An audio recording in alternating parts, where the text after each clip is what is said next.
در طولور مقامات اجرایی حکومت دولتی ولایت سوخت با اشتراک معاون یکم رئیس ولایت سوخت و مسئولین ساحه راه و نقلیات جلسه کاری برگزار گردید. در جلسه مسائل اساسی وابسته به صدمه‌های راه و نقلیات، وضع راهداری، چراغک‌های راهنما و رعایت قاعده‌های ضروری در موضع‌های پیاده‌گرد مورد تحلیل و بررسی قرار گرفتند.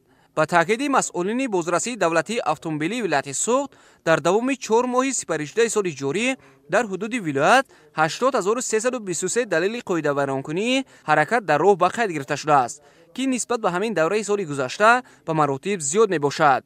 قسم زیادی قاعده ویرانکنی ها را سری وقت نگذاشتن از معاینه تکنیکی، استفاده تلفن های موبیلی، چراغک راهنما، گذاشتن از چهارراه‌ها و اداره کنی واسطه های نقلیات در حالت مستی تشکیل می دهد.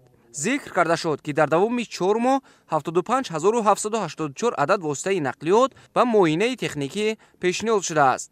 وابسته به حالت نگهداری راه‌ها، تعمیر و منفرش نمودن آنها بیان داشته شد که طول سالهای اخیر در حدود ولایت اکثر راه‌های تعمیر طلب، منفرش و یا از تعمیر جاری برآورده شدند.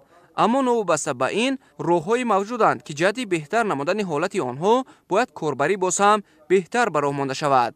موردی ذکر است که در زمان صاحب استقلالی مملکت ماست در اساس دستور و سپارش‌های پیشوای ملت محترم امام علی الرحمن در کشور به مسئله راهداری توجه مخصوص ظاهر کرده شده. در این دوره صدها کیلومتر راه‌ها تعمیر و تجدید گردیدند و مرحله به مرحله تدبیرها در این سمت ادامه می‌یابند. زیرا راه‌های آباد عامل پیشرفت ساحه‌های اقتصادی اجتماعی است.